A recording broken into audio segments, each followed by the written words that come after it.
내 인생에서 불운이 닥쳐왔다. 무엇을 해도 잘 되지 않는 시간. 노인과 바다를 다시 펼쳤다. 노인은 소년이 건네는 커피를 마시고 바다로 나선다. 85일째다. 다른 어부들이 가지 않는 더 깊고 더 넓은 바다를 향하여. 그는 멕시코 만류에서 조각배를 타고 단신으로 고기잡이를 하는 노인이었다. 고기 한 마리도 못 잡는 날이 벌써 84일이나 계속되었다. 처음 40일은 한 소년이 같이 있었다. 그러나 고기 한 마리도 잡지 못하는 날이 40일씩 계속되고 보니 소년의 부모가 노인은 이제는 결정적이고도 최종적인 살라움, 즉 최악의 불운을 만난 거라고 말하게 되어 마침내 소년은 부모의 명령으로 다른 배로 옮아갔으며 그 배는 첫 주에 굉장한 고기를 3마리나 잡았다. 노인이 날마다 빈 배로 돌아오는 것을 보면 소년은 웬일인지 가슴이 아팠다. 우리 아버진 신념이 없어요. 하지만 우린 신념이 있지. 안 그래? 그럼요. 소년이 맞장구를 친다. 테라스관에서 맥주 한 잔 사드릴 테니 잡수시고 나서 어구를 나르기로 하죠. 마시고 말고. 노인도 반색을 하는 기색이다. 어부와 어부 사이니까. 소년은 들어가는 첫방 침대에서 자고 있었다. 지는 달빛으로 소년의 모습이 똑똑히 보였다. 노인은 소년의 한쪽 발을 가만히 잡고 소년이 눈을 뜨고 얼굴을 돌려 그를 바라볼 때까지 꼭 쥐고 있었다. 노인이 고개를 끄덕이자 소년은 침대 옆 의자에 걸쳐놓은 바지를 집어들고 침대에 앉아서 입었다. 노인이 소년의 어깨 위에 한 팔을 얹으며 참 미안하다. 천만에요 하고 소년이 대꾸한다. 남자라면 그만한 일은 의뢰해야죠. 커피 드시겠어요? 소년이 물었다. 이 성구들을 배에 날라놓고 나서 들자 그들은 새벽에 어부들을 위해 일찍 여는 음식점으로 가서 연유통으로 커피를 마셨다. 곧 돌아올게요. 커피를 한 잔 더 드세요. 여기서는 외상이 통하니까요. 소년은 맨발로 산호바위 위를 걸어 미끼를 맡겨둔 얼음집으로 걸어갔다. 언제부터인가 먹는 것이 귀찮아져서 점심 도시락은 잊은 지 오래였고 그가 종일 필요로 하는 것은 오직 뱃머리에 있는 물 한 병뿐이었다. 오늘도 종일 견뎌야 하기 때문에 소년이 한 잔 더 권하는 커피를 거절하지 않고 천천히 마셨다. 내가 어떤 사람이라고 하는 것을 보여주고 싶다. 그러나 그러다가는 저놈이 상처가 난 내 손을 볼지도 모른다. 나를 실제보다 강한 인간으로 고기로 하여금 생각하게 하고 또 그렇게 강하게 될 것이다. 내 의지와 지혜에 맞서고 있는 그 모든 것을 가진 저 고기가 되어보고 싶다고 그는 생각했다. 그는 편하게 뱃전에 몸을 기대어 앉아서 고통이 올 때마다 그것을 받아들였다.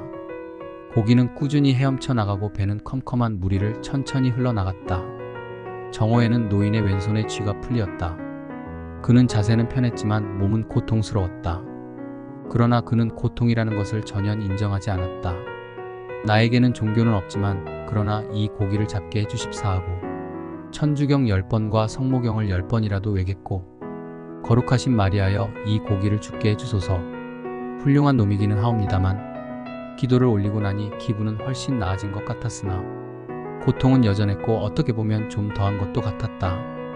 노인은 물결 흐르는 대로 낚싯줄을 흘러가게 하지 않았다. 자신만의 경험과 지식으로 정확하게 미끼를 놓고 고기를 기다렸던 것이다. 다만 재수가 없었다는 것이다. 불운과 행운, 캄캄한 물속으로 팽팽하게 캥긴 채 드리워져 있는 낚싯줄을 지켜보았다. 그는 누구보다도 낚싯줄을 똑바로 드리웠는데 그래야만 조류의 아무리 캄캄한 물속 어떤 깊이에서든 그가 원하는 바로 그 자리에 어김없이 미끼가 기다리고 있다가 그곳을 지나가는 고기를 잡게 할 수 있었다. 다른 어부들은 줄을 물결 흐르는 대로 내맡기고 있기 때문에 본인들은 100길 깊이에 들이우고 있다고 생각하고 있는데 사실은 60길에 가는 수가 흔히 있었다. 그러나 나는 정확하게 들이울 수 있지 하고 노인은 생각했다. 바다는 그처럼 잔인해질 때가 있으면서 어쩌자고 제비갈매기처럼 연약하고 가냘픈 새들을 만들어 놓았단 말인가. 바다는 다정하고도 아름답다. 그러나 바다는 잔인해질 수도 있고 또 갑자기 잔인해지는데 물에 주둥이를 쳐박고 먹을 것을 찾아다니는 새들은 바다에 살기에는 너무도 연약하게 태어나지 않았는가. 노인에게는 바다는 언제나 여성이었고 큰 은혜를 베풀어 주기도 하고 안 하기도 하는 것으로 생각했고, 설사 바다가 난폭한 짓 또는 사악한 짓을 하는 경우라도 그것은 바다로서도 임의대로 할 수 없기 때문에 그러거나 하고 생각했다. 달이 여인에게 영향을 미치듯이 바다에게도 영향을 미치는 것이라고 생각했다.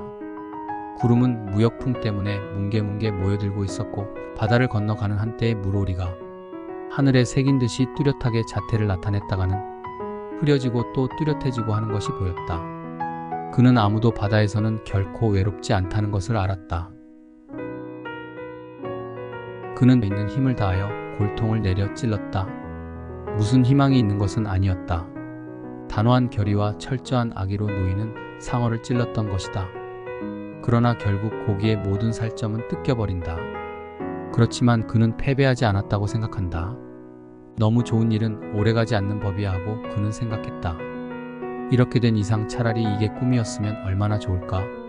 고기를 낚은 일도 없고 침대 위에 신문지를 깔고 홀로 누워있다면 얼마나 좋을까? 그러나 인간은 패배하려고 태어난 것이 아니다. 그는 중얼거렸다. 인간은 죽을 수는 있지만 패배하지는 않는다. 그런데 뭐 때문에 이렇게 녹초가 되었단 말인가? 그런 것이 무엇이 있어? 그는 큰 소리로 중얼댔다. 너무 멀리 나갔던 거야. 길 저 위 노인이 사는 오두막집에서는 노인이 다시 잠을 자고 있었다. 여전히 엎드린 채 소년이 옆에서 그를 지켜보고 있었다. 노인은 사자의 꿈을 꾸고 있었다. 노인과 바다는 불운이 왔다고 생각이 들 때 읽어야 할 소설이다. 노인은 인간의 운명을 받아들이지만 체념하지 않고 도전한다. 그리고 그 결과가 무엇이든 받아들이고 다시 사자의 꿈을 꾸는 삶을 보여주고 있다. 우리는 늘 생존과 일상 속에서 도전을 받는다.